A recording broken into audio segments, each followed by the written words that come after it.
Morning, everybody.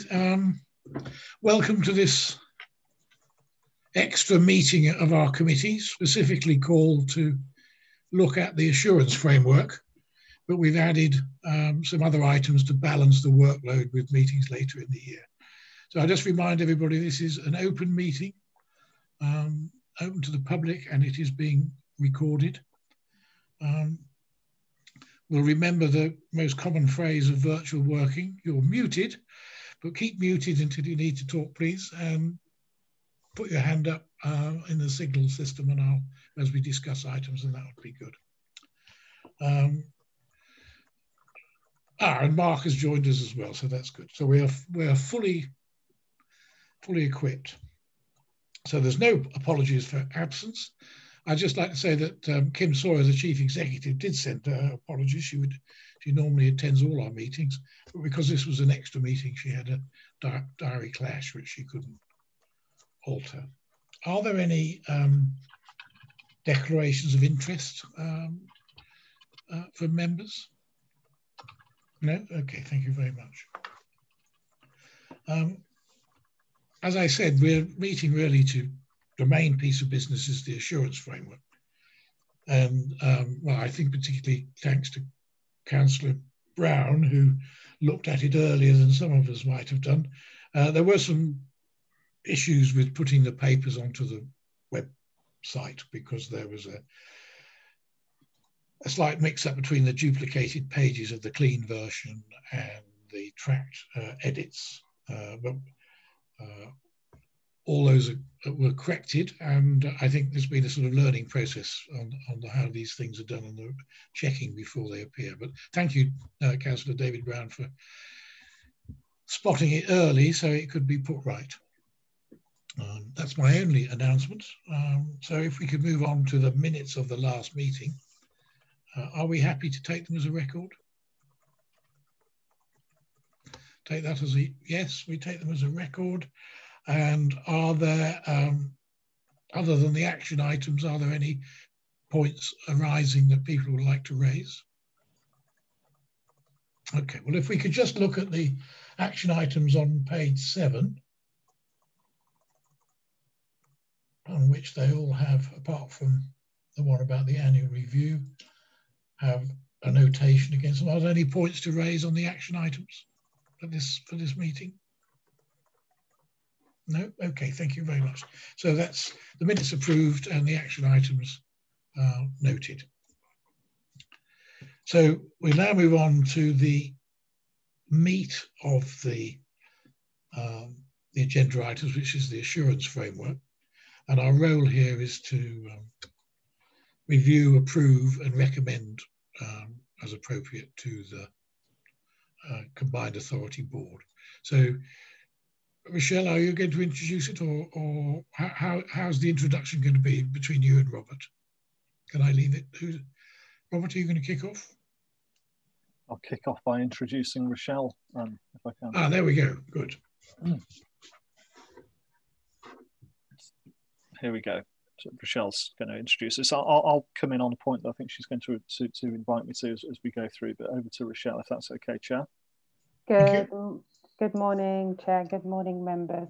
So firstly, just to, again, apologise for any inconvenience caused by the track change version, which didn't immediately pick up the tracks as we would have liked. And so the document was slightly difficult to read. But hopefully you've all seen the tracked, changed and clean version of the assurance framework, and it makes better sense than it did before. So just to give some background, in November of 2019, the assurance framework was last before the Business Board and the Combined Authority, where it was revised. It's probably useful to note at this point that the National Assurance Framework is a document that is produced by MHCLG, and it sets out detail which must be included in our local assurance framework. Now, as a mayoral combined authority, we must have a local assurance framework, and also our business board, as a LEP, also needs to have assurance framework. So it's covering both the the combined authority in its role as accountable body for the LEP business board and the business board role. So that's the first thing to point out. Now, in terms of what's included within the insurance framework, the national framework sets out mandatory detail for inclusion, and that's around the LEP's governance. If that information is not included, we face non-compliance, which could have subsequent impact on our funding, our local growth funding. So compliance is checked annually by CLG, and we get a score. So I'm happy to report that we had our compliance checks in October, November of last year. And we've also had our annual performance review meeting, and we have met governance for this year. So in terms of the revisions made, we've separated those revisions into two main sections. So the revisions that are applicable to the accountable body role and revisions that are applicable to the business board role. So we have with us today, Rob, Emery and Roberta, who will just talk through the revisions that they have made on behalf of the accountable body status, and then we'll revert back to me, and then I'll talk back through the revisions in relation to the business board. So Rob, thank you. Good morning, committee. I was tasked with making changes to the assurance framework to reflect revised government guidance. The Treasury Department publish a variety of guidance documents, which in so-called books that all have a different colour. The one in particular that changed last year is the Green Book, which sets out how Treasury thinks we should appraise projects and select which ones we take forward. While combined authorities aren't required to adhere to the Green Book letter for letter, it is considered best practice, and our assurance framework says that we'll comply with the principles outlined there. Last year, the Treasury did a consultation on what was then the current Green Book, and that highlighted that there was an unhelpful level of focus on what's called the benefit cost ratio. And that's simply a measure of all the costs of the project against all the monetizable benefits of it. And it's a very good measure of efficiency, but they found two major issues around there. The first is that people were equating benefit cost ratio with value for money, which, while it measures efficiency, it ignores other elements like strategic fit that need to be taken into account when assessing value for money. And that led to projects being approved, which, while they achieved very high benefits, those benefits weren't actually achieving the outcomes of the sponsoring organisation. The second was that BCR alone has an inherent bias towards highly populated areas that were often in the south. If you create the same 10-minute road improvement in the south where 5,000 people drive on a road, you'll inherently get a better benefit cost ratio than if you do it in the north where only 1,000 people drove on it. In response to the results of this consultation, Treasury have published a new Green Book in December 2020, and it has a much greater focus on strategic fit, including the first phase of listing of projects has to be done before you ever calculate a benefit cost ratio. You have to set up smart objectives against the strategic objectives of the organisation and ensure that any project that gets through must already fulfil the strategic objectives before you ever consider its benefits and costs. The current assurance framework was written to comply with the previous version of the Green Book, and specifically it includes a benefit cost ratio threshold of 2, below which projects could only be taken forward in specific exceptional circumstances. That's now up step with the new Green Book, which specifically says that a project can have a very low benefit cost ratio, but a strong strategic fit, and can therefore still represent the best value for money. And it's up to the sponsoring organisation, which for us is usually the Combined Authority Board, to decide whether that cost is worth paying for the outcomes. Specifically, there's two sections, 5.1 and 5.8, that had that BCR threshold, and those are the ones that have been revised.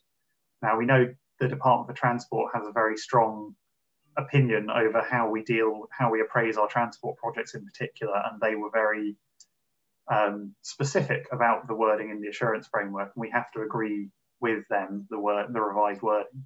We took the proposed wording of those two sections to DFT in advance of this meeting. They've come back and said they're very supportive of the direction we've taken, but have asked us to include a bit more detail, probably in 5.8, a bit specifically about transport projects.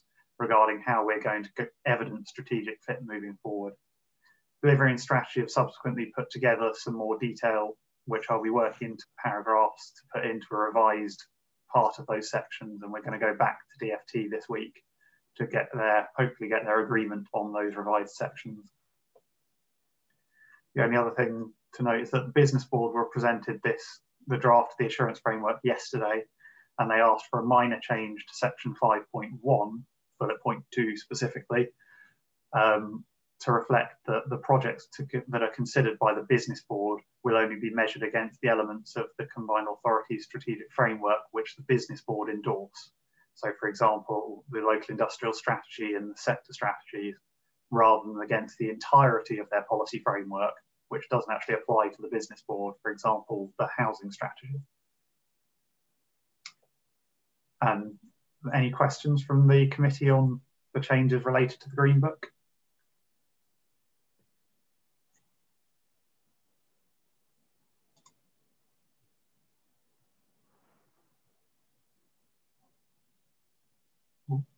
Slightly worried I bored everyone. Can you just take us to the bit of the assurance framework where this appears, the Green Book? So it's sections 5.1 and 5.8. I'll try and find the actual page number in the minute. Yeah, that would help, because I think there's such a mass of stuff getting in front of our eyes, those who've got.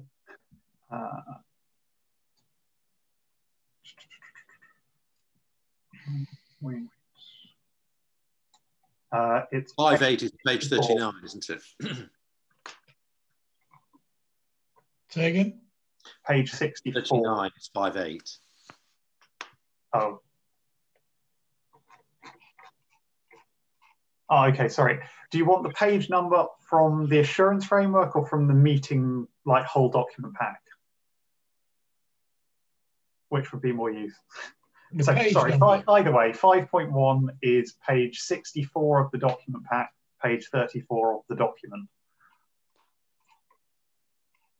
So the section is robust decision-making principles. Okay. And are we, there's some hands up. Tony Mason.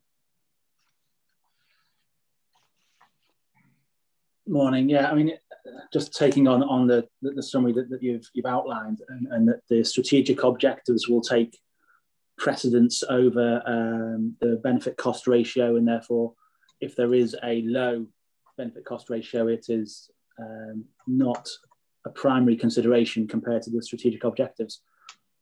Perhaps I should know this, but then what is the determining factor for the strategic objectives? How are they decided? Is that determined by the combined authority itself, or by the mayor, or it's just understanding what then outlines those strategic objectives as being the driving force? The strategic objectives should be drawn from our policy framework. So that's the SPEAR, the growth ambition statement, and then the suite of strategies below it, such as the local industrial strategy, housing strategy, skills strategy, the non-statutory spatial framework once that's agreed. So they should be published public documents that have been endorsed by the combined authority as our strategic drivers, from which we'll then develop smart objectives relating to certain programs. And that's what the project will have to demonstrate fit with. Okay, so is there, could there be a consideration of a case of having two projects that are in the strategic framework, the strategic objectives, one having a benefit cost ratio above 2, one having a benefit cost ratio below 2, and one being subject to political initiatives to be taken, even though it is a lower cost ratio than an alternative? Fundamentally, yes. So the process would be every project that gets into the shortlisting stage, which has already demonstrated strategic objective, would then have a benefit cost ratio calculated. The project would then be presented alongside any non-monetizable elements. So if there's significant delivery risk or commercial risk associated that you can't put into a benefit cost ratio. That would be explained alongside. But then it is up to the Combined Authority Board as the elected representatives to make their effectively value decision over within those potential options that have strong adherence to the strategic objectives which they want to take forward. Yeah, okay. Just a final point. I mean, I think that from the district that I represent, we are under intense pressure from projects being put forward by other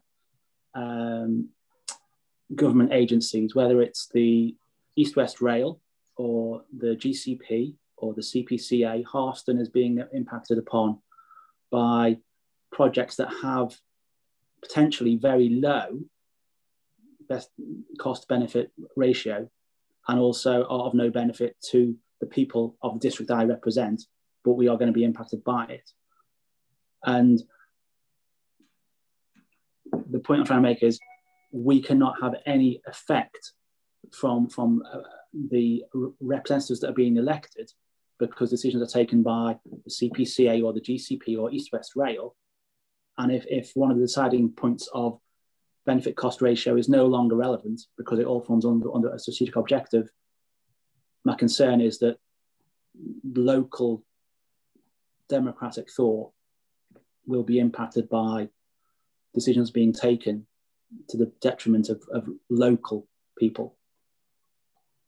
That's just a comment I'm making because it's something that we're impacted upon now. And if that benefit cost ratio is removed, I can only see that going to get worse, where local people will feel that they are not being listened to and money is being spent on objectives that will impact them negatively but benefit other people, which is fine. That's a decision that's taken.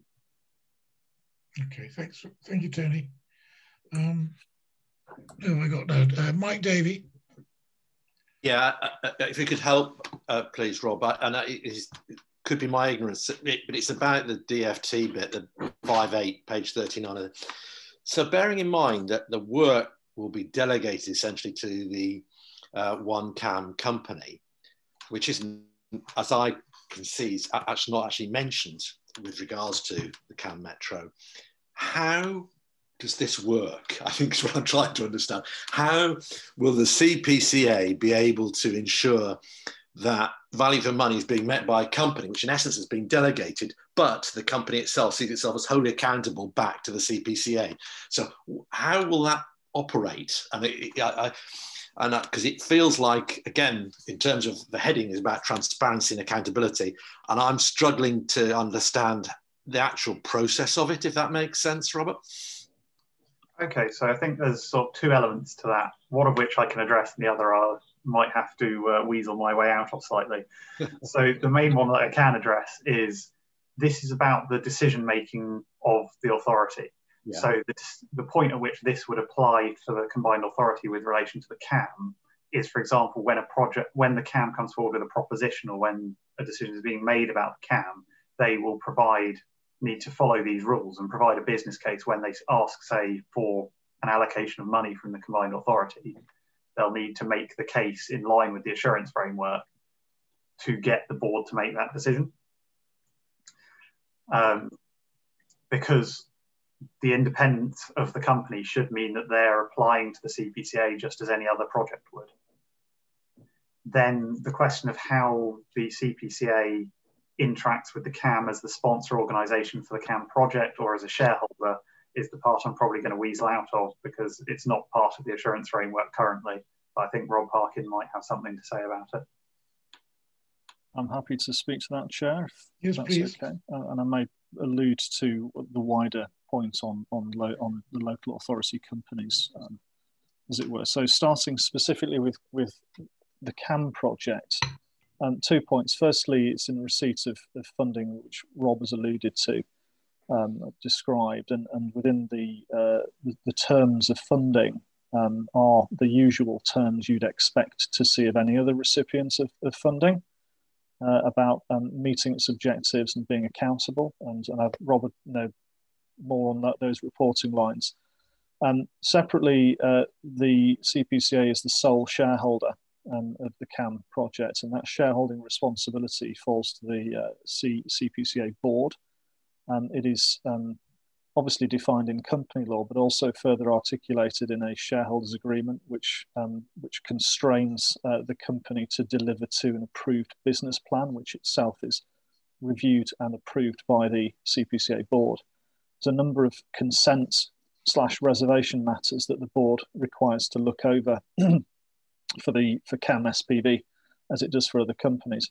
So that's the specific case of CAM SPV. There's a wider question, which I think is important to address, which is, as it were, the sort of ecology of oversight, audit, and satisfaction. It's clearly a place for this committee to be satisfied that the overall approach is effective in terms of governance, whoever's doing the oversight role, and correspondingly the scrutiny committee will have an interest in making sure that there's a proper approach to the way these things are done. The wider context of local government at the moment is there's a report issued in late 2020, a fast track review in relation to Nottingham City Council, arising out of its inability to settle or propose a lawful budget. But it treats a number of issues, including the local authority companies, and it makes special reference to the need for sound oversight. So we have a task, and just as a separate point, I noticed in the report that there's a recommendation to MHCLG to issue, as it were, guidance on how to properly do this. So clearly there's keen interest in this. We're keenly interested to make sure that these committees, in particular audit, governance and overview and scrutiny, help us do our job to make sure that we're acting as a shareholder well, and also that the overall arrangements are good. And we'll be bringing back to this committee at the next meeting some proposals as to how we're going to address this in terms of proposing overall arrangements from scrutiny, but also importantly for this committee for audit and governance. So we're alive to the issue, and we know that we can't just rest on those shareholder responsibilities to deal with companies. We need to show this committee and give this committee a role through the annual governance statement in being satisfied that the overall arrangements are effective. Chair, that's pretty much all I've got to say on it. Mike? Yeah, I mean, I was using the CAM as perhaps the best example, but it's Robert P's point about the wider ecology of the audit process that I was intriguing, because there's a number of delegated companies, obviously, that the CPCA is using, which is no bad thing in itself, but it has implications for us as the audit body. And I therefore wonder, given what you've just said, Robert, is there a particular bit in the report about Nottingham that it might be valuable for us to see as an audit committee, or some highlights, or just some things that we could be aware of, because clearly we don't want to get into the pickle that happened in Nottingham. Chair, so very in the paper I'm proposing to bring to the next meeting, we'll be drawing upon that report. There's also other examples. Croydon is another example at the moment. So we've got things to look at, and we can refer to those very real examples, and working with internal and external audits. We've got obviously there's the prospect of using our internal auditor to set in the next annual cycle of audits this as well. But we want to do a comprehensive piece to make it easy, but I think it's going to be a detailed piece. So the next report to this committee will set out what we expect to look at, but I'm very keen that we don't just do a piecemeal thing. We give you a comprehensive and holistic solution that it, looks at what it needs to, but actually isn't, as it were, overly cumbersome. Because we're very keen to avoid some of the fates of others on the officer side in this particular context, and obviously do the work for yourselves. Thank you, Mike, because you and Robert, because you brought us to the point which is covered in some ways in the paper, is that we need to understand the internal control and governance arrangements. And the paper that Robert talked about for our next meeting was just to set out the approach to how this is to be done, and then the nature of the way we're looking at. And in the back of our minds is by the time we get to the governance statement review in July, that we'll have something that dovetails with that or reflects in there. That's where we are in our informal chats, but the paper we get at our next meeting next month will set out the method of approaching this problem so that we get an insight from all directions and are satisfied that the internal controls are appropriate. Okay, David Brown. Thank you, Chair. Just a few comments, really. Thanks, Robert. That was reassuring. I'm pleased that we're going to be bringing that to the next meeting. I see Suresh is in the meeting. Those of us who are sort of chairs of our respective relevant committees at districts, Suresh sent us a report on Croydon. If you haven't read it, it makes for very interesting reading. And thanks for that, Suresh. I really put my hands up there to come back to Tony Mason's point. I get on BCRs. I get totally where he was coming from, because the flip side to what he was saying is there could be if we relied strictly on BCRs, there could be parts of rural Cambridgeshire, looking at Fenland, Hunts, and ourselves in East Cambs, where we'd never get anything as far as improvements go, if the only criteria was a strict BCR. Thank you. Thank you, David. Okay. Rob, does that take you to your next step? I believe my next step was handing back to Rochelle. Okay, good. Thanks, Rob. And so we now have Roberta to talk through the amendments that she has made. Thank you, Roberta. Welcome, Roberta. Thank you. Thank you, Chair. Thank you, Committee. So in addition to the accountable body changes mentioned by Rob, the assurance framework has also been updated to accurately reflect a number of overarching combined authority project management changes and improvements within the organisation. So this includes the monitoring and evaluation section, which has been updated to reflect the latest monitoring and evaluation framework that was approved by the January board meeting, and now details the 4 different categories of evaluations that projects are subject to. This can be found in paragraph 6.6. The risk and change control process within the document has also been updated, and this incorporates the changes and the new risk and change control document that was again approved by the Combined Authority Board towards the end of last year. This just has, the entire process has been updated and also includes the requirement of a new early warning notification. So any changes are highlighted to the Combined Authority as soon as possible. There's also the inclusion of a new finance report that has been introduced into the assurance framework, and that's to assist with the project spending. So in addition to all of this, there was an audit of a combined authority legacy project carried out last year, and following on from that, a large number of recommendations were highlighted. These have been reviewed in light of the assurance framework refresh, and reference were included. Where applicable, sorry. So this includes the importance of setting out roles and responsibilities within a project from the initiation stage, and also the new finance reports, as I've already mentioned. A large number of those recommendations, however, were more related to internal project management processes only, and therefore not required in this sort of corporate document. They are, however, included in other project management documentation, such as the 10-point guide to project management.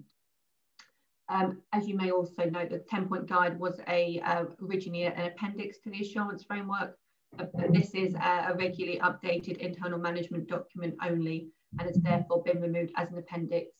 Where appropriate, though, we have made references to the 10-point guide within the assurance framework, and obviously link those 2 documents together.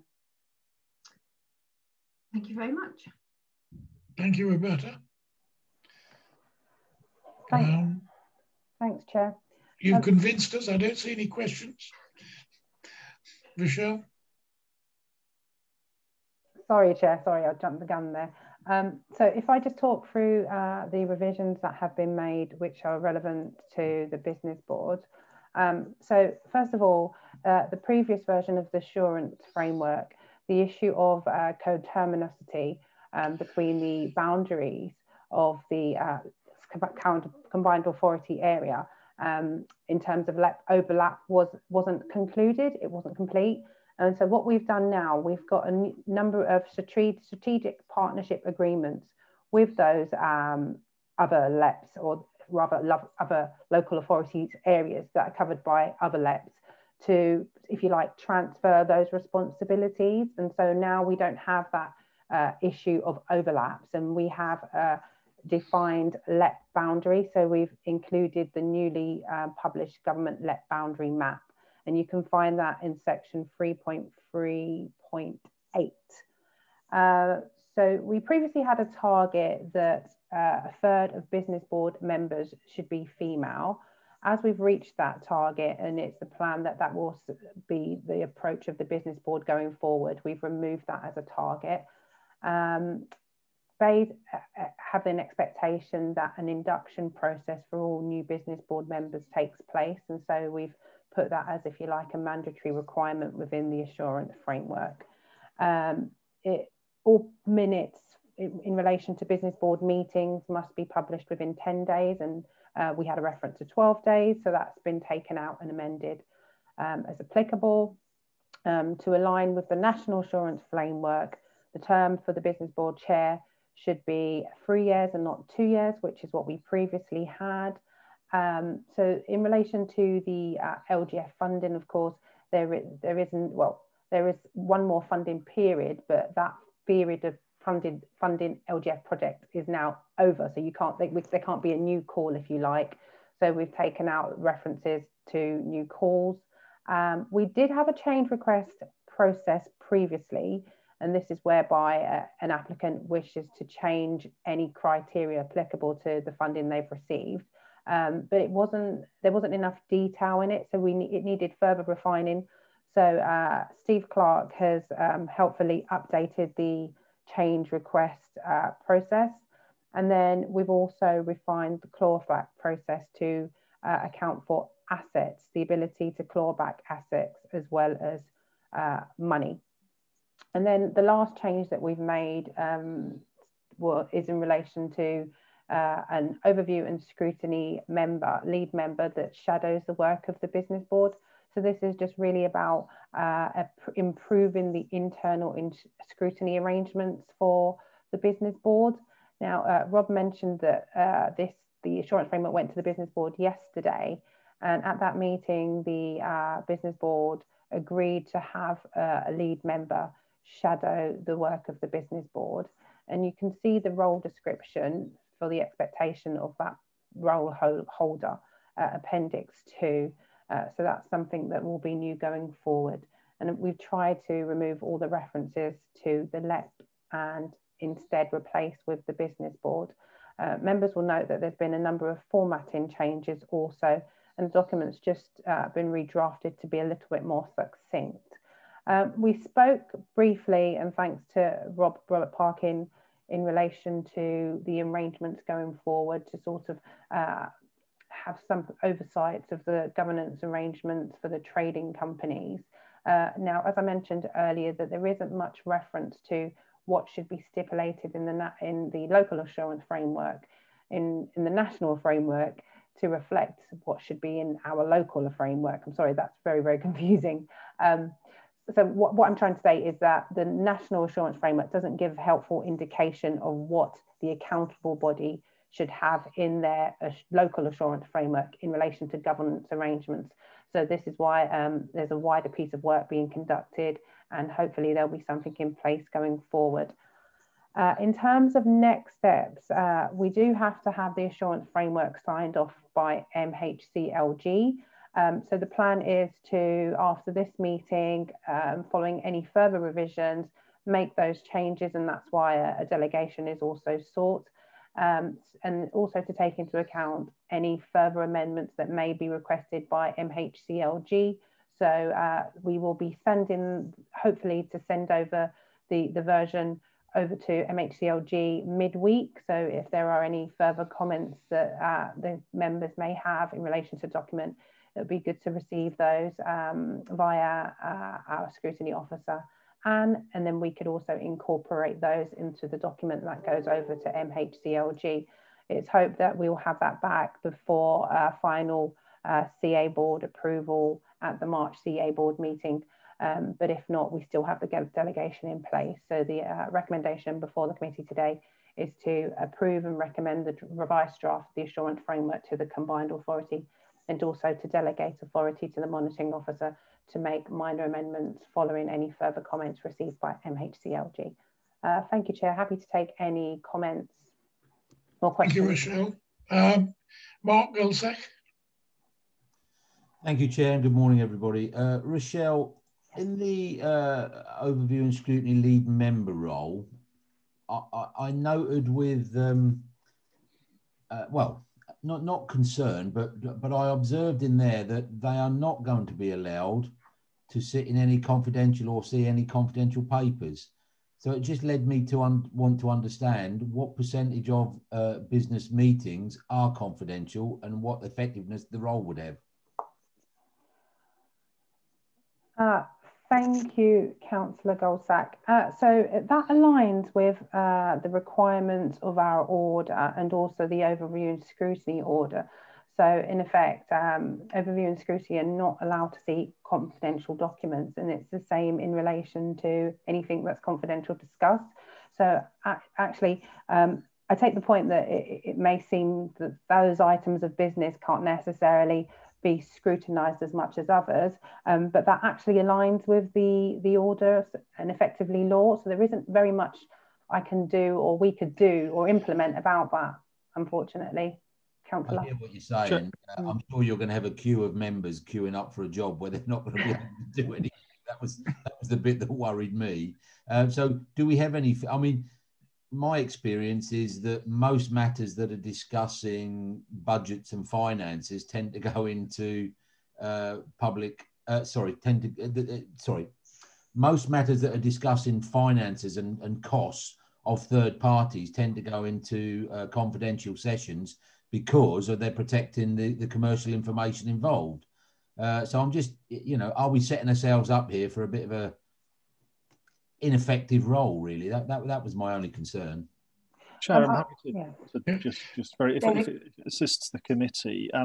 So the business board is an unusual, as it were, entity in the context of the combined authority, in essentially being akin in nature to the LEP boards, and LEP boards are a composite of public and private in their membership, and they're often dealing with essentially commercial matters that are by their nature confidential. LEPs often, in my experience universally, operate those decision-making sessions in a private way. The public element for the combined authority is the accountable body role. The idea behind introducing the lead member into the business board setting is to encourage engagement, but it's not the last chance saloon certainly for scrutiny in these matters, because of course scrutiny has a role in relation to the combined authority's function, which is as the accountable body. So it's a sort of eyes and ears, and there may be instances which the business board has that imperative for commercial sensitivity. That's the policy behind LEPs and that decision-making method. But it was thought, well, it's better to try to encourage early engagement, but to acknowledge that it's not the last, as it were, certainly not the last or only role for scrutiny over these matters, because they have they have that overall scrutiny role in relation to the accountable body function. So quite complicated, I think, but we saw, we wanted to be proactive and encourage it, but acknowledge that there are some limitations. Chair. I think, Robert, I mean, I welcome the idea, but I just didn't want it to be tokenism. I wanted it to be able to do a real job. And look, let's see how we go, because I'm sure whoever that member is going to soon come back and say this is a waste of time, if it is. I don't believe it will be. I think we'll have every opportunity. So thank you for the answers anyway, and thanks, Rochelle. Thank you, Mark. Okay. Nick Sanford.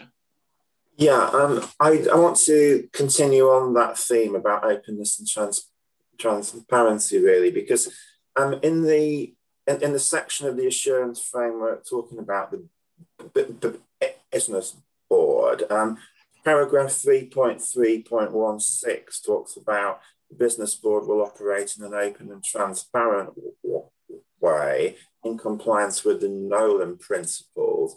And it's actually Nolan principle number 5 that is which is the relevant one, which is about openness, which says that holders of public office should act and take decisions in an open and transparent way.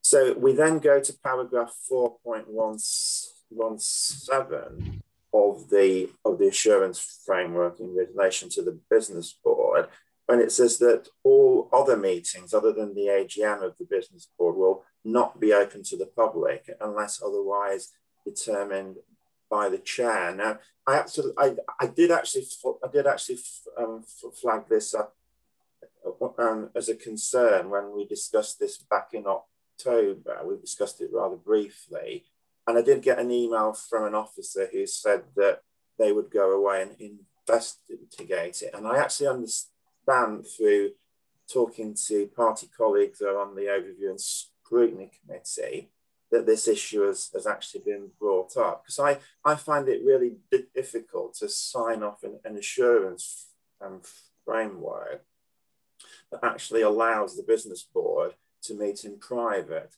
And I actually listened very carefully to what Mr. Parkins said. He was basically saying that the business board is analogous to the board of a local enterprise partnership. And he said that the boards of all local enterprise partnerships meet in private. That is simply not true. When this first came up last October, I did a small amount of research. I just did like Google searches on a number of local enterprise partnerships. And within about 10 minutes or so, I'd actually come across three where the board of the local enterprise partnership meets predominantly in public, but then goes into private session where they're talking about issues that are commercially confidential. And I've actually had personal experience of this, because part of my job is going out and engaging with various groups like local enterprise partnerships. And I've actually attended a board meeting of the Black Country Local Enterprise Partnership, where there were 13 items on the agenda, and 10 were actually held in public, and then the members of the public were asked to leave. So I do have a really, given the fact that the function of this committee is to look at the governance structures of the various organs of the combined authority, I do have a really big problem with this, and I think it's something that the committee ought to be expressing concern on. Okay, thank you, Councillor. So I'll probably go back to the drawing board on this. So it's imperative that our local insurance framework aligns with our national assurance framework, and at this point in time, MHCLG have not put a requirement upon any LEP to hold all their meetings in public. The only requirement is that the AGM is in public. So we do align with the national. We are compliant, and as I said, that we had our annual performance review quite recently, and again, our governance is met. So there's nothing that we're doing that we shouldn't be doing. I take the point that doesn't answer the concern that you've raised. However, that's a decision for the accountable body to make, and I don't believe that there are any immediate plans to change things, but it is something that I can take back to both the business board chair and chief officer and see if it's something that they will want to explore going forward. But I mean, the crucial point for the committee today is that there is nothing about what we do or how we hold our meetings that doesn't align with the national framework. Chair, if I could just very quickly. Yes, please. So it's I completely thank you, Councillor Sanford. I certainly didn't. Very, very important comments, which I fully acknowledge. I think what and it's really for the committee. Just say to reflect on is that we know the assurance framework looks at the entirety of the combined authority. We know the business board is one organ within an overall body, which has a sort of special, as it were, role and purpose. But that accountable body element provides the public facing, as it were, open piece, I would say, And I'd say if that sort of transparency feature it should be considered in the context where the business board has an accountable body which itself makes those decisions in that setting. So I would just say to keep those sort of that stereo, as it were, in mind. Hopefully that assists, Chair. Yeah, just come back on that really briefly then, because just because, yes, it's absolutely true that central government doesn't require the boards of local enterprise partnerships to meet in public, but but to take forward all of this thing that's, if you look through the assurance framework, there are paragraph after paragraph about openness, transparency, Nolan principles. So there is no reason why the business board can't meet in public. It's spending tens of millions or hundreds of millions of pounds of public funds. So I certainly think, in the interests of transparency, we should be requiring it to meet in public, because if you have this paragraph 4.17 actually in here, it contradicts other things and other parts of the paper. Thank you, Councillor. I'm happy to take the point back. The only other thing I probably would add is that if there were to be a public business board meeting going forward, every single meeting would to be public, then it would be the private sessions to discuss the confidential appendices and the applications made.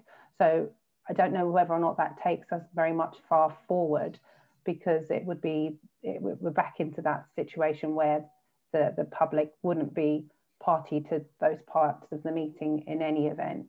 So I'm happy to take it back, but at the moment there isn't any immediate plans on behalf of the accountable body to change that format. Mike Davies got a point. Does it relate to this, or is it a different point, Mike? No, it relates to this. I support Councillor Sandford. I think it's about principles, isn't it?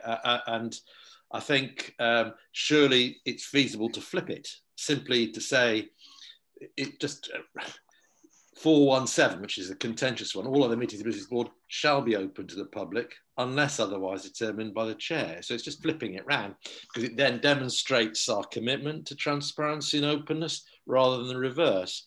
And whilst I take Rochelle's point that we're not breaking any legal obligations, nonetheless, it's good to be good practice. And I think that would probably be where I would say, and again, just to support Councillor Sandford, this did come up at scrutiny. And I think, if I remember rightly, Robert, the question was, are we in any way different to other local authorities in terms of LEPs that don't have combined authorities? So I think it's just about stating a case about the best we can possibly go. So I would support Councillor Sandford in terms of trying to reflect that principle of openness.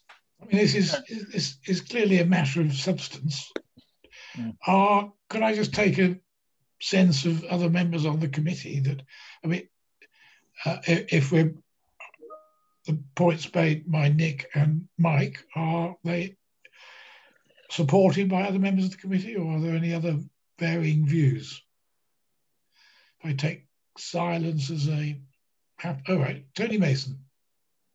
No, I'd support what's been said by Councillor Sandford and Councillor Davey. Sure. There are concerns. Go on. Oh, just in terms of a way forward, because of course the business board would need to consider this, and they'd need to formulate it. There'd need to be reflection on the overall context of this setting and the accountable body. That may take some time. We obviously have a need to settle this. This could be a point that's made in the resolution of today from yourselves. The committee may choose to resolve to put the question to the board and put the question to the business board as well in its commentary. I mean, yeah, I think that's very helpful. It's a question of whether we make a proposal whether we withhold approval, or I'm never quite sure an audit committee can approve these things, but we can adjust it in our recommendation. It struck me, if you look at 4.17, that the point was made, instead of saying that the assumption is that they will be closed unless open, you could turn that into a proposal that says the assumption is that they are open unless closed by the chair. And I don't think this would be more than that we would very much recommend to the combined authority that they think of that approach in the principle, with the Nolan principles in mind of openness and transparency. The committee quite accepts, I mean, we all have to accept the confidentiality of business when it's commercial. But if the premise was open as far as we can, as opposed to closed as far as we can, would members feel that that was an appropriate recommendation to make for consideration to the combined authority board? I take that as I have the support of the committee on that regard. Yeah. Okay. So, sorry, Chair, you've got 3 people with hands up. Oh, sorry. Right, go on, Mark. I was getting carried away. Go, Mark. You go next. Look, I have no problem with, and probably agree with the flipping of this. But I have to go back to, which is partly my point, which Nick has exaggerated really in a clever way. And I mean that as a compliment. I do mean that could have been sarcastic. It wasn't. The issue we've got here is, look, let's go for the openness. However, the responsibility here is still going to lie on the business board to determine confidentiality. So actually, it's semantics really we're talking about. It's not a lot more. But, I totally agree with, I think it was Mike that made the comment. Our aim is for this to be as transparent as it could be. So why shouldn't it be open at all times unless it has to close? I would actually support that. Thank you, Mark. David Brown. Thank you, Chairman. Whilst I support most of what's been said, a couple of things. One, we're here today. I don't want to start rewriting the assurance framework on this. I think we should be posing the question to the business board and the combined authority about, is it appropriate to flip? What I also don't think we should be doing is saying to public, actually all these meetings will be held in public until it gets to a confidential bit, if 98% of the meeting is going to be confidential. And I haven't got sufficient information about the content of stuff that goes to the business board. Okay, thanks, David. To see how much of it would actually be confidential. We shouldn't be asking people to stick it or even allowing them to put it in their diary. And then if they're only going to be in the meeting for 2 minutes before they're kicked out. Okay. That's helpful. Nick Sanford? Yeah, I think we need to just go a bit further than solely posing the question, because this was first talked about when we had the assurance framework on the agenda. I think it was at a meeting in October, and we were basically asked if we've got any concerns, if we could actually feed them through. And I actually raised at the meeting that this is a concern. And I'm sure I had an email came back from an actual officer who said, "Oh, we'll go away and we'll talk to the combined authority board." And I think they said that they were going to get examples of other local enterprise partnerships. So, I would be in favour of, withholding approval of this unless this change is actually made. And it could be a relatively simple change. In paragraph 4.17, as has already been mentioned, you just need to take out one single word. If it said all other meetings of the business board shall be open to the public unless otherwise determined by the chair, that would be entirely okay, because it would, as was already mentioned, it would flip the presumption from a presumption of secrecy to a presumption of openness. Okay. Graham Bull. Thanks, Chairman. I don't think we can not recommend the assurance statement today. I disagree with Councillor Sanford on that, but I do agree with him on the presumption of openness. So I think we need, I think Mr. Parkin mentioned this earlier, that we need to approve this statement as it stands, but ask the question of the business board about switching. Mike Davey mentioned switching. I thought that was a very sensible suggestion, but we have to ask the question of the board and of the accountable body, I think, and specifically ask them to respond to us as this committee as to why they can't or won't or whatever. But I think we must go ahead with the assurance statement today, irrespective of our views on this particular item.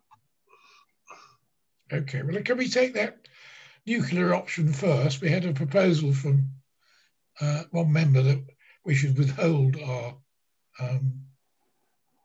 approval. Is this support for that? I mean, I'd rather not. No, I don't sense the support, Nick, for that. So I think the consensus is that we will provide our approval, but we will make a strong concern of expression of openness and the presumption of openness, which should colour all the combined authorities' activity. And we make the specific recommendation to the combined authority board as the accountable authority. I thought that very simple, a minor amendment to the first sentence of 4.1.7, and by removing the not be, or removing the not in that sentence, is we would ask the combined authority to think about that, and we would welcome feedback, and we would temper it only with, I'm not sure how we handle this bit about what percentage of business board business would we get into the Mark Goldsmith conundrum that you go to the meeting for 3 seconds and then get chucked out. Do we have no insight amongst officers as to what proportion of the business board falls in the confidential category? No.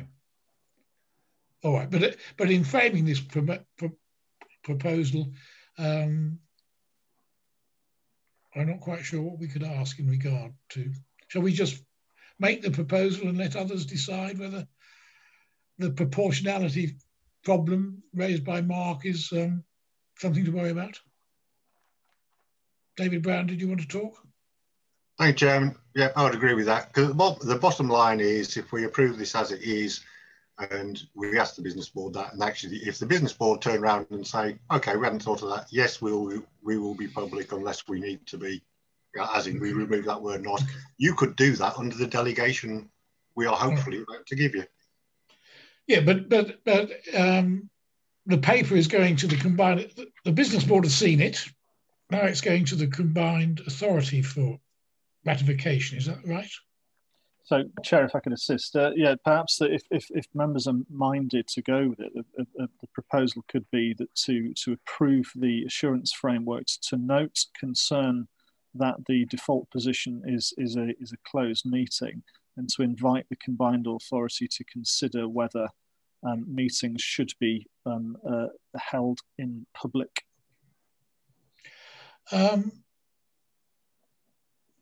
I think we ought to be recommending our concern, or making our concern solidly. And I think if we put a proposal of removing the word "not," it would focus the discussion.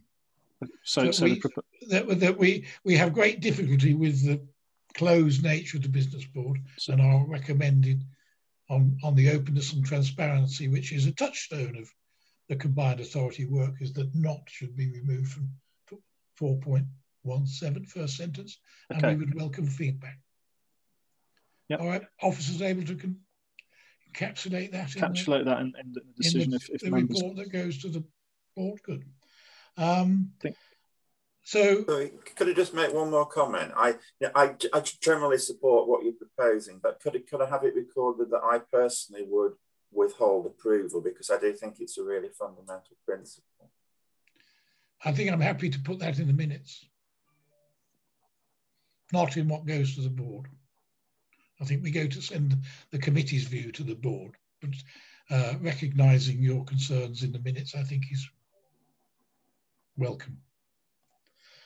So we approve it and recommend it subject to that matter of substance, and we delegate to officers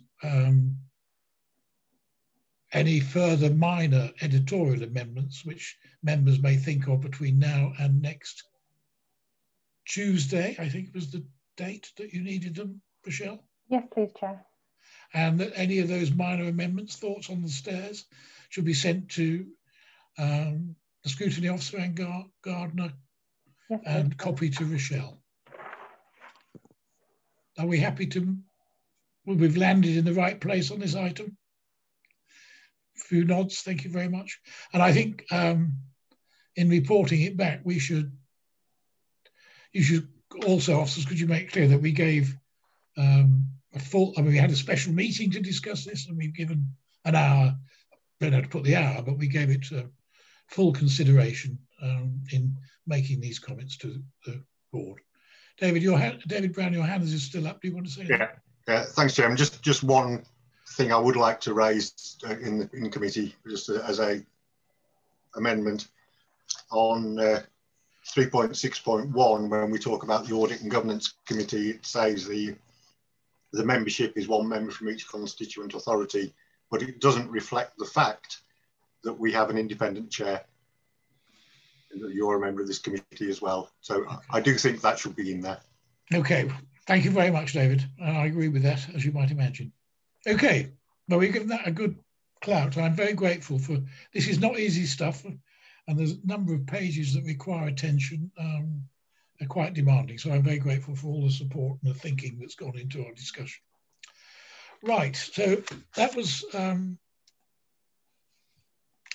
the meat.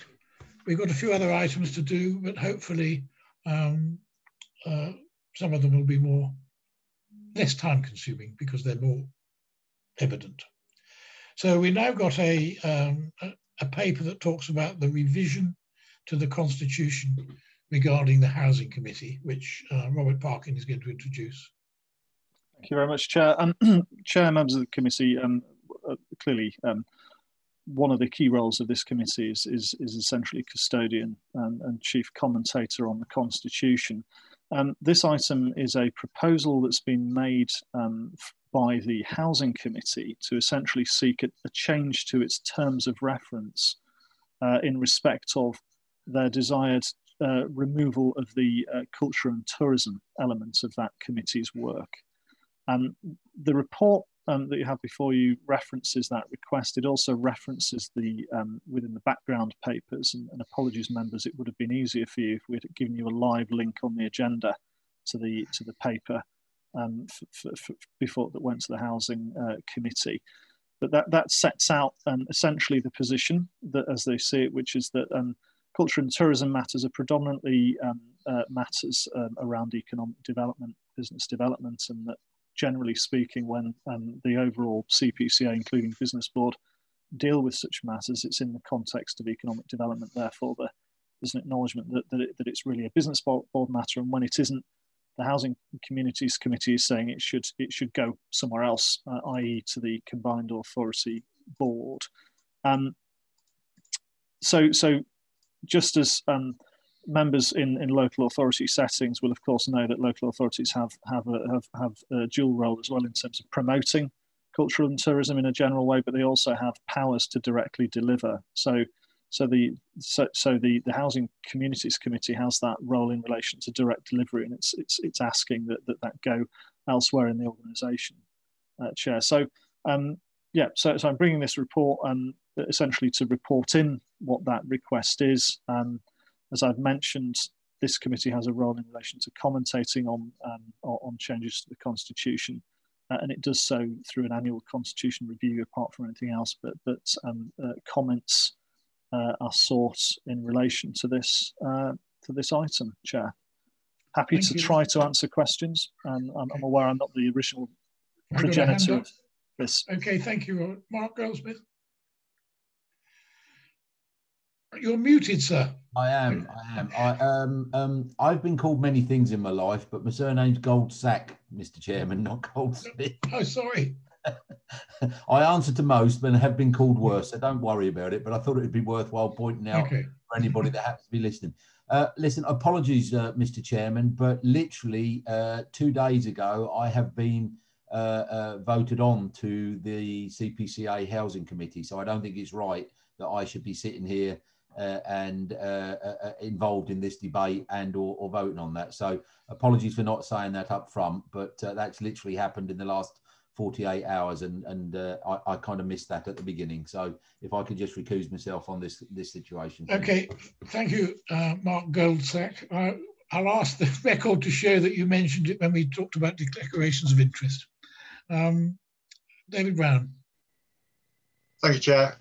Whilst I don't have a problem with what the Housing Committee is asking, we do have an annual review of the Constitution, and I just wonder whether the Skills Committee or the Transport and Infrastructure Committee also have bits that they don't feel is appropriate in their terms of remit, and we go back to those two committees, ask them if they've got anything they want changed, and we do it all as part of the annual review. Unless there's some plan to build a theme park or something that means we need to do it urgently, I would do it as part of the annual review. Thank you very much, David. I'd like to take that recommendation if I could, but Graham Bull. Thanks, Chairman. As an ex-chair of the Housing Committee myself, I do acknowledge that this is an egregious part of their terms and conditions.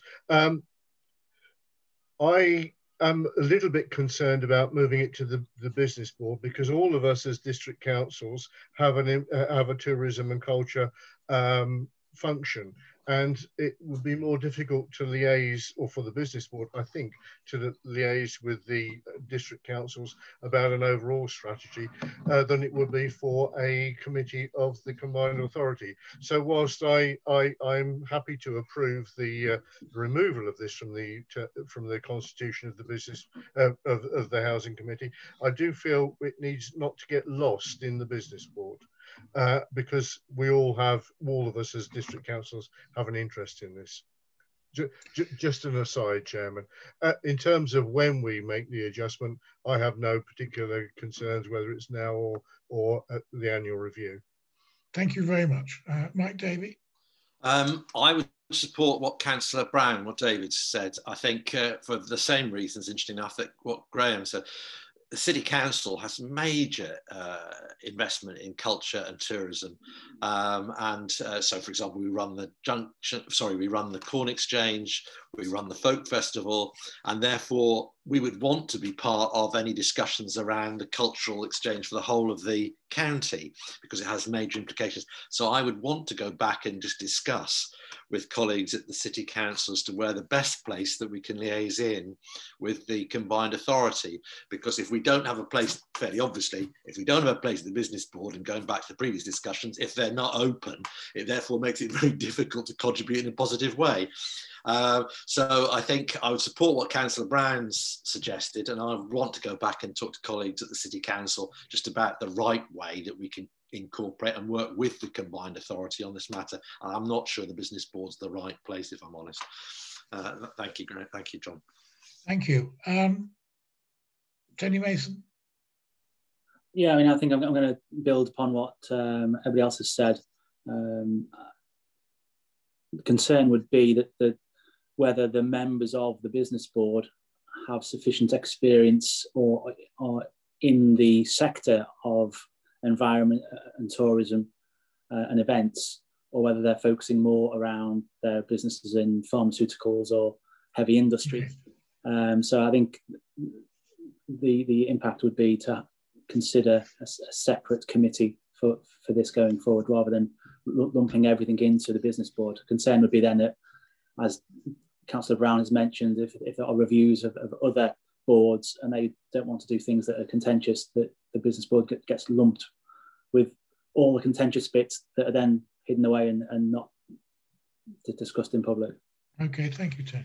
So if I could make a proposal that as a principle, the committee's position is that we should sweep up all amendments to the Constitution that arise in our annual review, unless there's extraordinary evidence of urgency that requires something in the interim.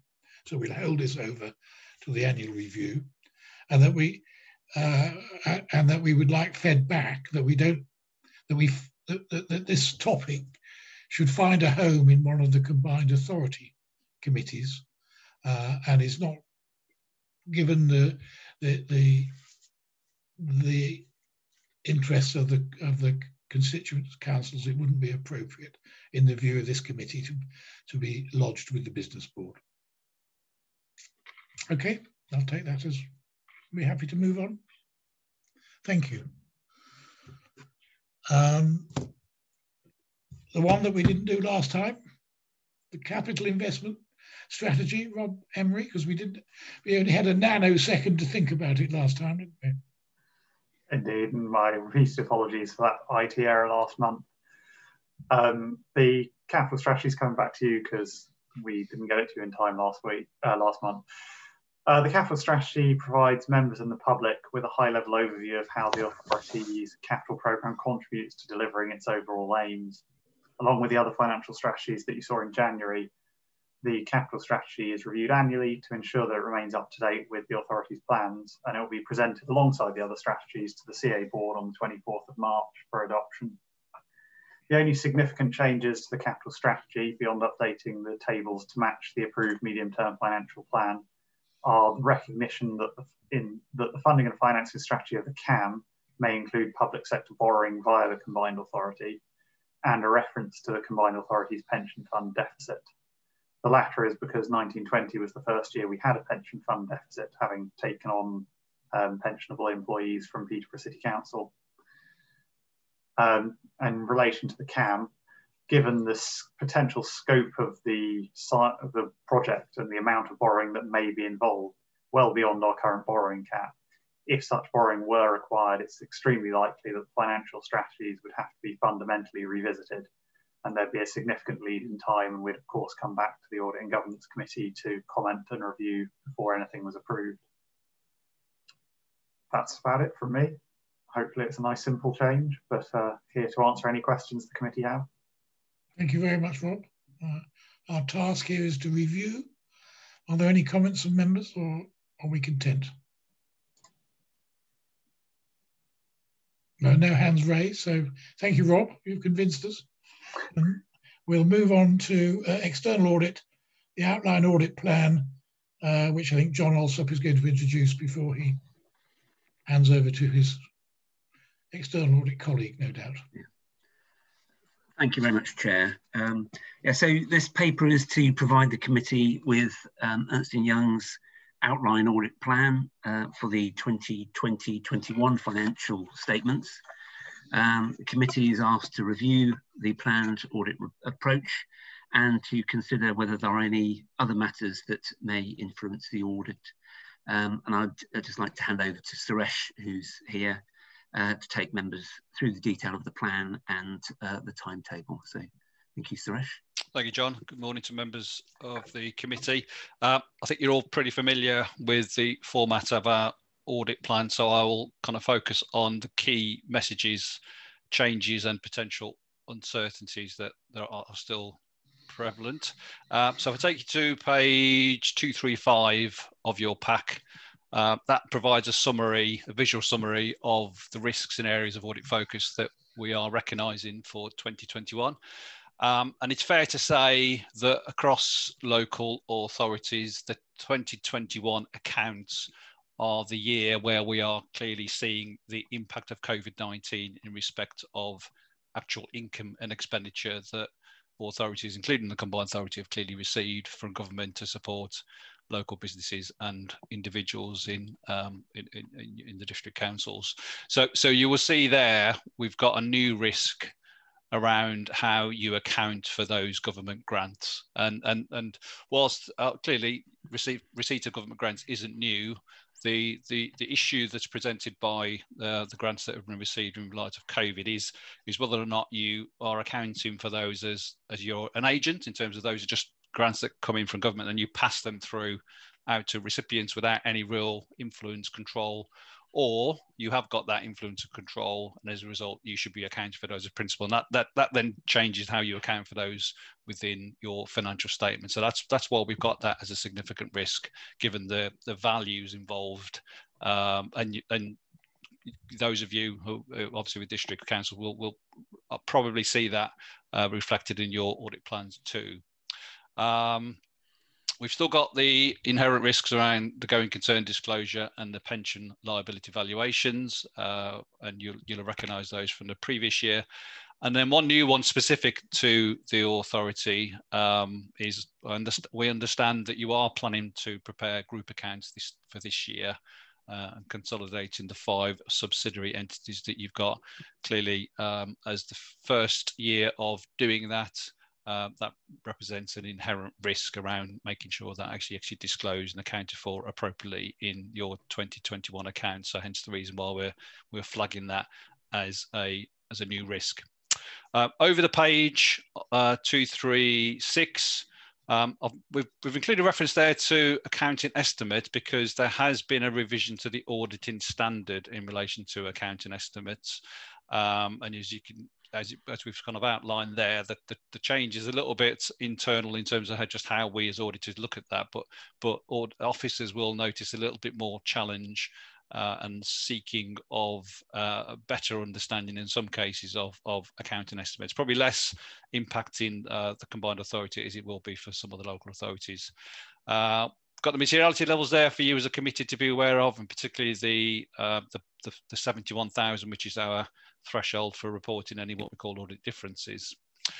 And then over the page on 237, I've summarised the value for money work that we are now required to undertake under the NAO's new 2020 code, and there's a bit more detail later on for you.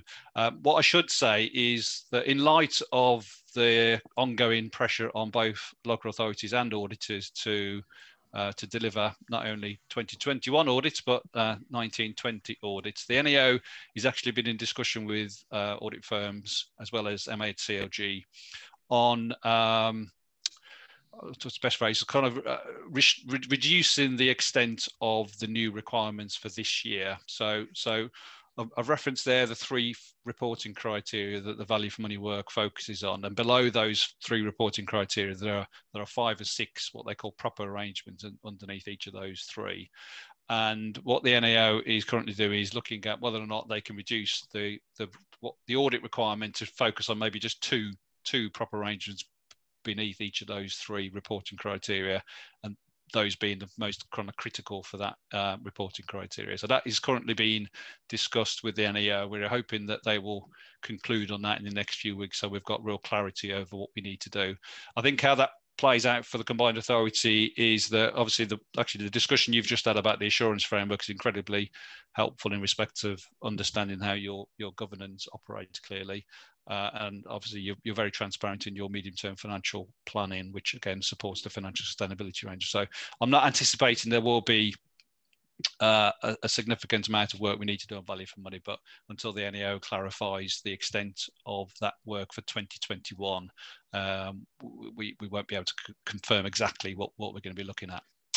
Also on that page, I've referenced timeline, and again, I think most of you will be aware that MHCLG recently consulted on the date that authorities need to publish their draft accounts, and that they were looking at 1st of August, and that again is in reflection of the ongoing pressure on authorities to clearly sort of deliver everything they need to deliver at the moment. That then obviously creates a challenge about, well, if it's 1st of August to prepare your draft accounts, then how can it still be the end of September to actually publish your audited accounts? And this is obviously a national thing rather than just in relation to the authority. We have actually got a provisional plan agreed with officers to carry out the audit of your accounts by the middle of July. So you know, we are currently working to that, but we just want to make you aware that there is still some uncertainty around the actual target date for publishing your audited accounts, even though our plan for you is to get your work done far sooner than that. And then finally, it wouldn't be a plan without mentioning fees, and I've included the detail of that at section 8. And I just wanted to let you know that we are still in dialogue with PSAA about the increase to the scale fee, as opposed to the additional elements that are driven by risks and areas of focus. I'll stop there, Chair, and I'm happy to take any questions. Thank you very much, Suresh.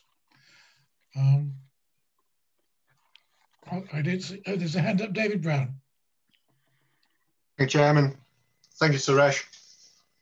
Just on the publication bit, if memory serves me right, last year you basically published everybody's across the region at the same time, so that those ones that you could, so that we weren't in a position of some having to put a notice on our website saying that you hadn't published, blah, blah, blah.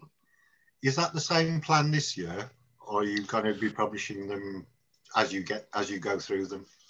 Yeah, I think you're right. That's what we tried to do last year. I think it didn't really work out as we envisaged because of a number of audits that we couldn't conclude when we originally wanted to conclude them. So this year we've decided we will probably aim to just conclude those that we can do when we've completed the work, obviously in line with committee timetables as well, rather than leaving them all to a certain date, because I think we found that wasn't hugely efficient or effective for either us or the authorities concerned. Okay, thanks.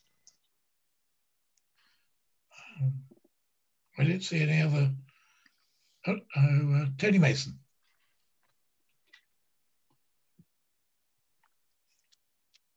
You're muted, Tony. There we go. Had to be the first one. In terms of the timeline and of course the impact of COVID and the restrictions, you've got interim audit testing and completion of walkthroughs happening in May. What is the approach being taken for that audit process? I'm assuming it's going to be remote, and are there any alternative audit approaches being taken to identify alternative ways of getting assurance?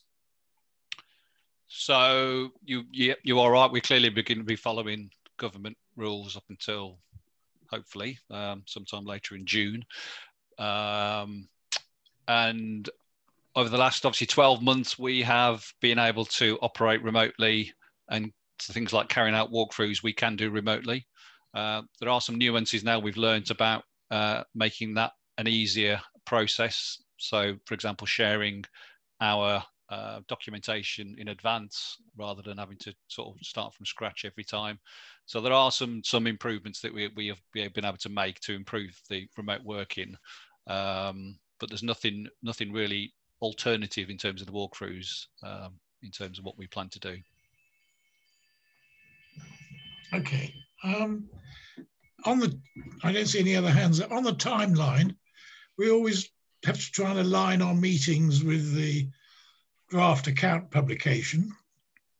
Well, do the timelines as set out by the external auditors and our meeting dates align happily, John Alsop?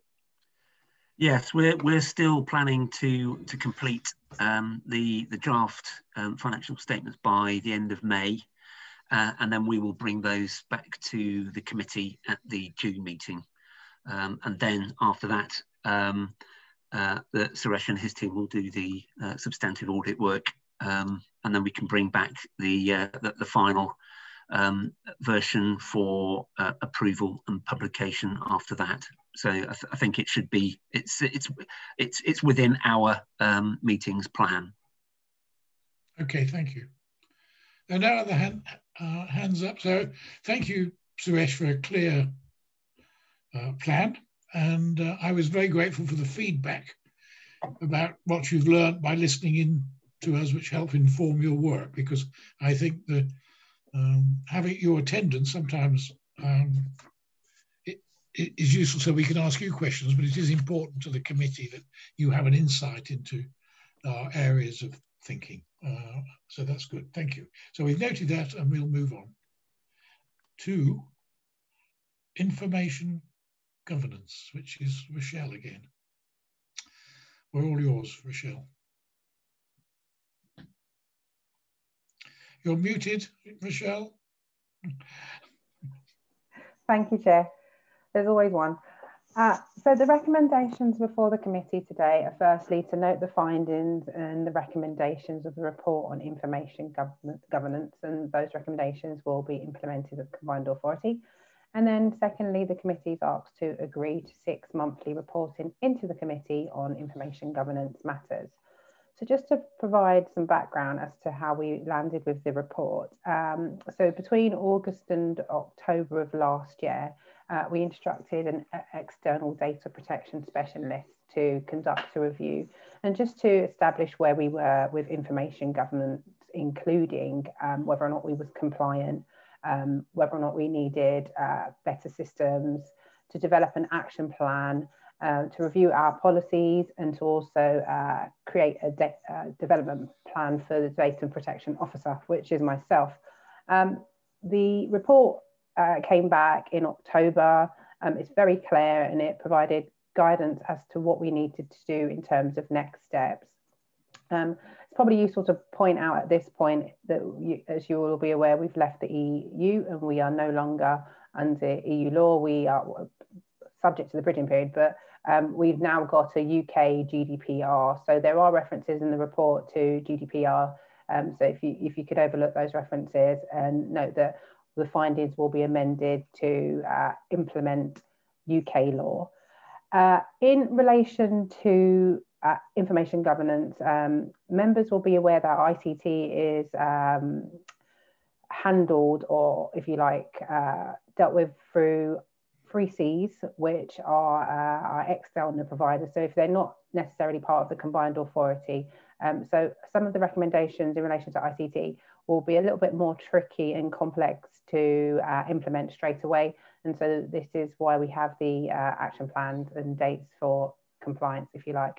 Now, in terms of reporting, the report suggested that we report back to the Committee on Information Governance Matters quarterly, but we don't actually have a lot of work in terms of information governance. So it's probably better if we do that 6 monthly.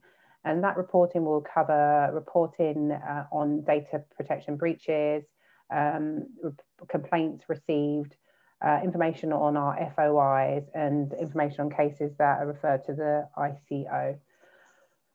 The table set out at 2.6 of the report just sort of summarises the main recommendations and where we are and where we hope to be.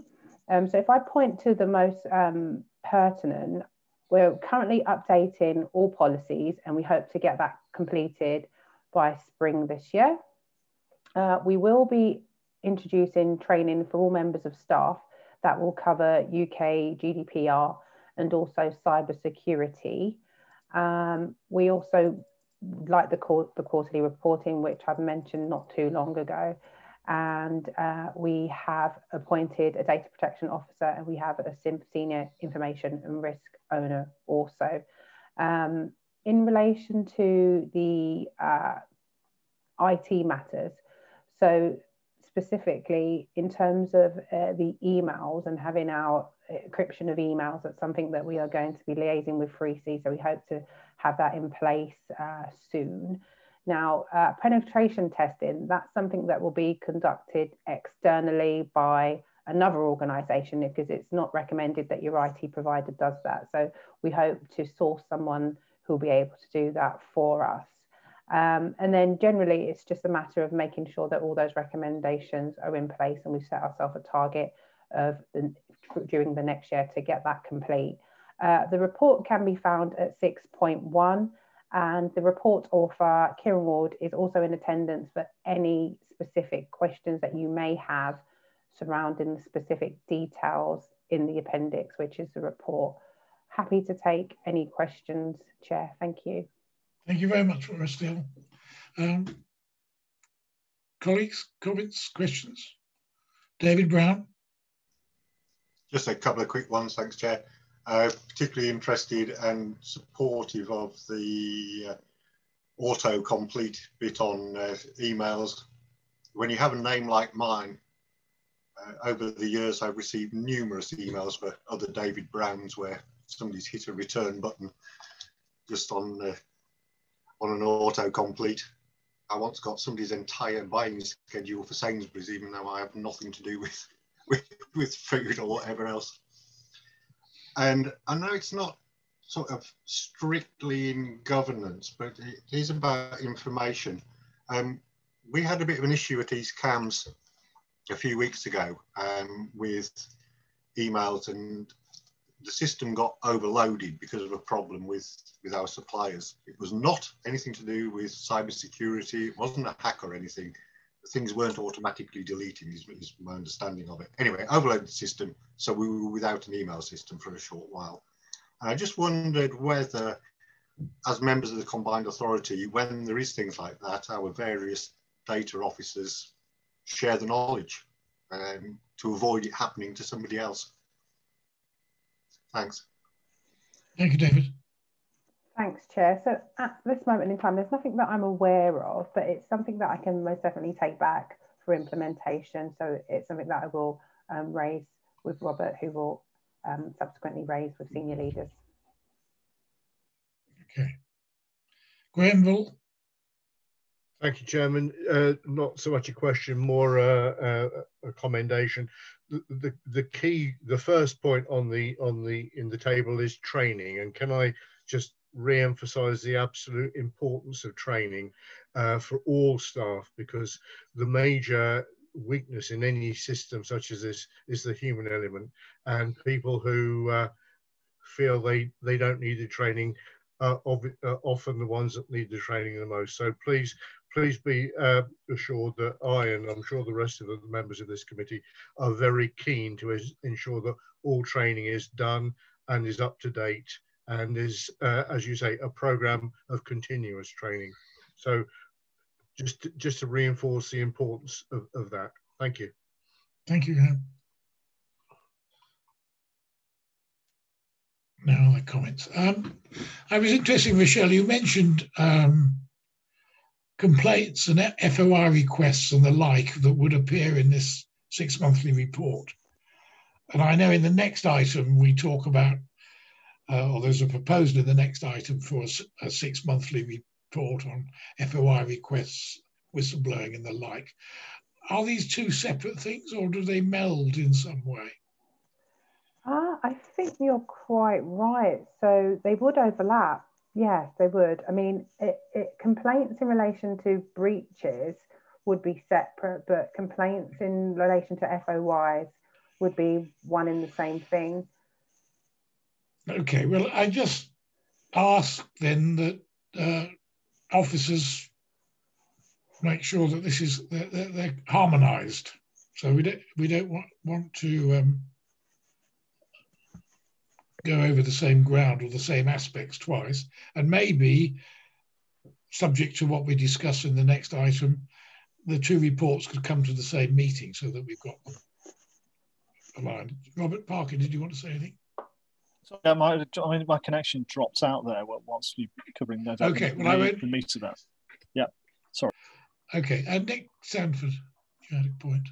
Yeah, it's just a really tiny point actually. On the table on page 20 in the appendix, there's a number of references to information leaving the European Economic Area. Well, that was presumably written when Britain was part of the European Economic Area, but we aren't anymore. So does that phraseology need changing? Yes, thank you so much for your comments. Councillor, so you will see that we've covered that situation or in the legal implications, and we've also mentioned that the report was produced before we left the EU, so the amendments will be subsequent to us being in the United Kingdom and outside of the United Kingdom. Thank you. Any other comments? No, well, thank you for that. Thank you, Rochelle. Thank you, Kieran, for doing the work behind. We've noted the report and we've agreed to 6 monthly feedback. on information governance matters, with the proviso that what's in that report is harmonised with whatever comes out of the reporting that we're going to discuss in the next item. Are we happy to move on? Okay. So we're now moving on to standing inquiry. Sorry, can I just advise? I've just had a text from Councillor Benny that he's lost his connection. He's trying to reconnect, so that you know. Okay, thank you, Mark. All right, item 9, standing inquiries. I think Robert Parkin was going to introduce. Thank you, Chair, members. This committee is recommending that you note the report before you and request that a report be brought back on a 6-monthly basis, which covers updates on whistleblowing, fraud and complaints. We've also heard on FOI as well, which can be rolled into it, and data protection matters. So at the November meeting of this committee, one of the members of the committee raised a query about how members of the committee could hear or have sight of claims of fraud, complaints, reports of whistleblowing, and requested that we take the matter away and come back. So as officers, we had discussions with internal and external auditors and amongst ourselves, and noted that some of the areas that we were tasked with looking at and reporting on specifically appeared to be within the content of other reports that do come to this committee. First of those items is incidents of fraud that comes via internal auditors received at each meeting, and incidents are discussed with the chair and may arise in chair's announcements. Matters of actual or pending litigation, they're provided in the annual confirmation as part of the accounts approval process, unless there's something so significant that it needs to be discussed with the chair and brought to the committee's attention where necessary. And it's proposed that what we'll do is bring to you on a 6-monthly basis a report setting out essentially a number of complaints, including whistleblowing, FOI requests, and that occur. At the moment, it's in the annual report, but the proposal here is that we increase the cadence and include information governance matters. I'm happy to take any questions, Chair. Thank you, Robert.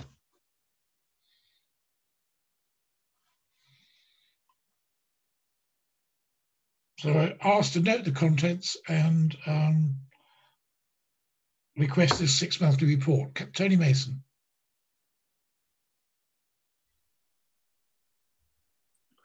I'll unmute myself this time.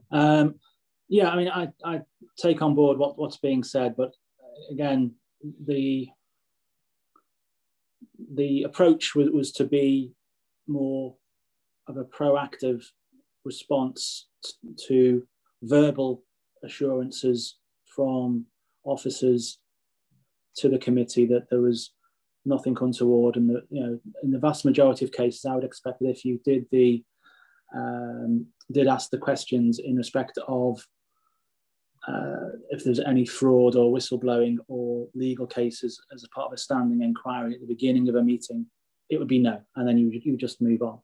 If, say, there was a cybersecurity issue that had happened 2 weeks previously, and that there was then an audit and corporate governance committee, the response would be, yes, there's been a cybersecurity issue. It was 2 weeks ago. We're investigating it. We'll bring a report back to the next meeting. Move on.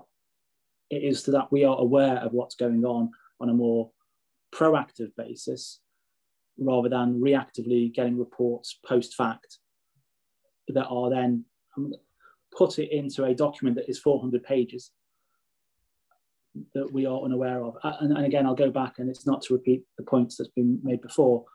It was only because of a report generated separately by EY that we were then made aware of a legal case. It wasn't covered in the annual report. It wasn't mentioned in the annual report.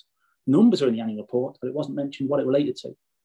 So, you know, we were unaware until that report came out. And it's just that we are aware of these things, not that there is a separate report, but that we can then be proactive for potential issues as opposed to reactive post-fact.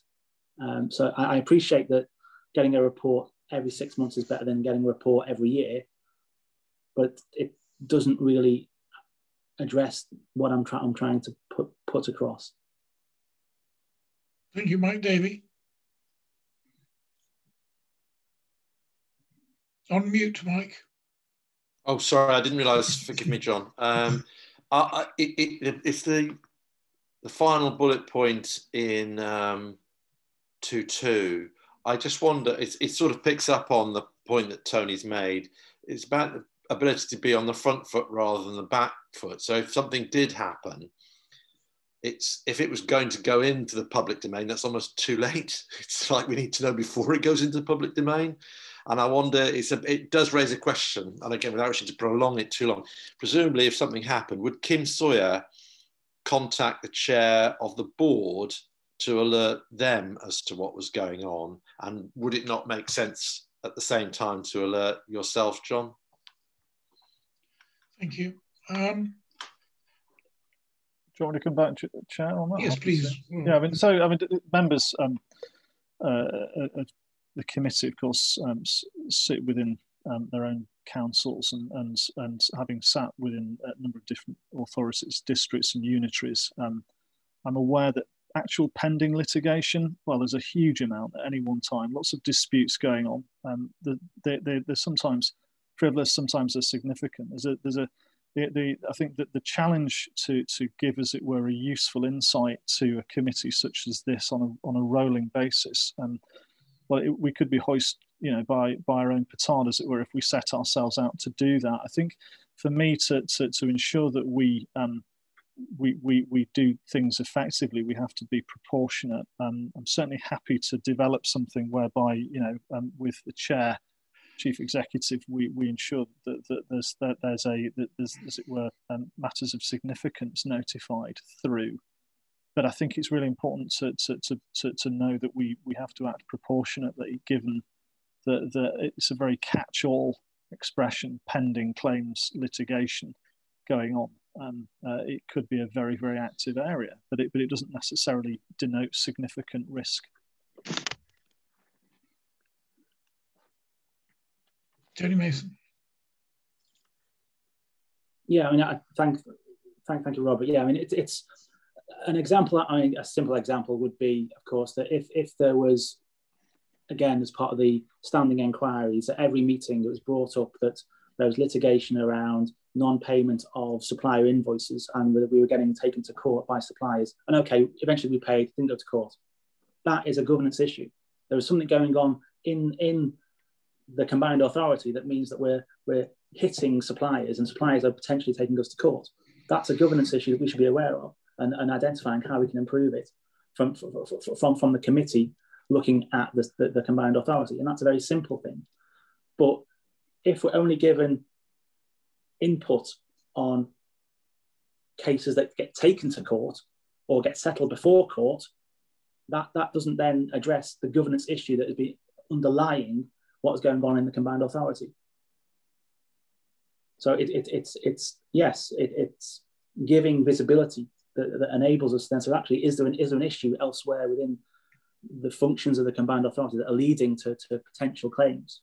If there are claims, again, in terms of capital infrastructure and there is a dispute, we don't need to know the details of the dispute, but surely we should be made aware that actually there is a dispute going on between a supplier of capital infrastructure and the combined authority that is trying to manage that capital infrastructure. There are, within Cambridge City, there are continuous concerns around project management that only come out after the fact because there are overspends. Now, we are on an audit committee that going forward will have significant capital spend, and the concern is that we will only hear about the overspends after the fact, not by the fact that actually there are ongoing potential disputes, potential concerns on the capital infrastructure that's being dealt with by third parties. And we should know about that proactively up front to be aware of it, not in an annual report or when something is concluded, because otherwise we're not able to see that the governance is working effectively within the combined authority. Are there any other comments? Okay, I'm quite uncomfortable with this idea. We're not an operational committee. We're looking at in my view, and I've had more than a decade on various audit committees in public authorities, and this is novel.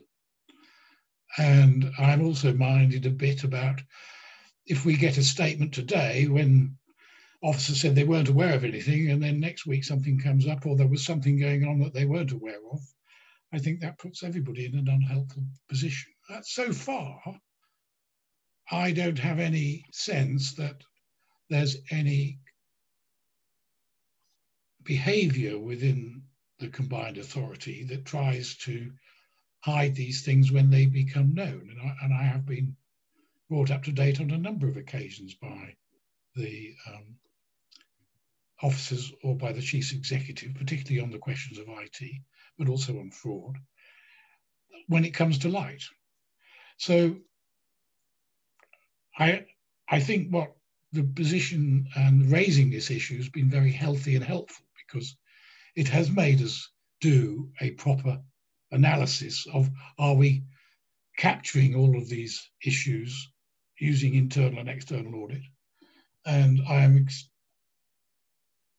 we would not have come to this need to get a better insight in FOI and the like without these ideas from Tony.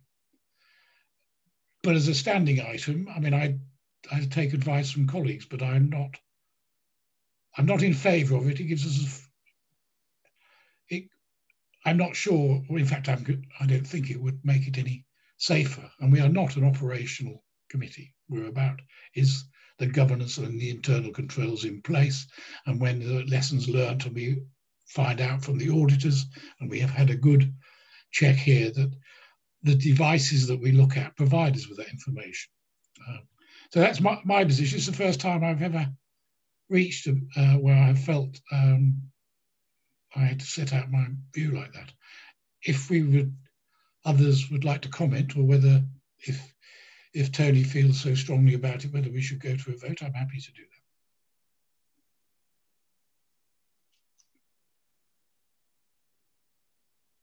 Chair, Okay. my hand's raised. Just I understand what Tony's saying, and to some extent I'm on side with him, but your point is absolutely right. I think we are not an operational committee. I don't know how we would be proactive in some of these issues that he's mentioned. Our job is to ensure that the control environment deals with these sorts of issues rather than we deal with them ourselves. So I'm entirely in support of your position, Chairman. Thank you. Any other comments? I think it's been very helpful, and I welcome the work that's come out of these proposals, but I'd like to leave it as based in the paper unless there's a consensus not to. Okay, thank you very much. And thank you. Yeah, I don't think you're seeing, Chair, apologies again. I fear you're missing raised hands, sir. I see David. Oh, sorry, Nick, sorry. Yes, you are. Don't apologise. I'm trying to do my multitasking. I'm only a bloke, remember. Yeah, I just wanted to clarify, Mr. Chairman, what you are proposing. Are you proposing that we aren't going to have this report, or because No, I am proposing that we take the recommendations from officers that are in the paper. Right. Okay.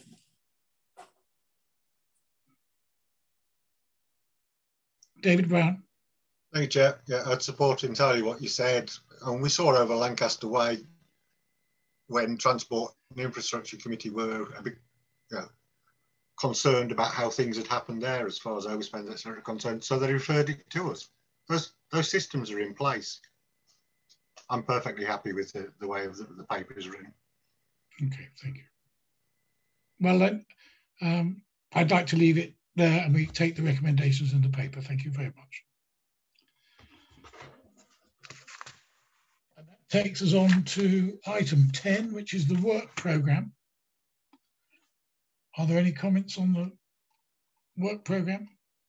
I would draw to your attention that at the next meeting we'll have, as is best practice in these matters, we will have a private meeting 15 minutes before we convene with the external and internal auditors. And the purpose of this meeting is to provide a context in which we can satisfy ourselves that the business is working effectively, but we do that in an informal context. So there has a link been sent out already. So, and I'll ask officers if we could, no, well, I've had one link, but if officers could remind us when we're setting up for the meeting as we get closer that we've got this private session. Thank you very much. And the next meeting is on the 6th of April. Okay, that's 11:50. Thank you very much. It's been a big, meaty agenda. I'm grateful for the reading of the papers, but particularly the debate. I think the nature of our debate gets more effective over time, and I appreciate that. Thank you very much. So on that note, I will call us closed. Goodbye. Goodbye. Thanks, everyone.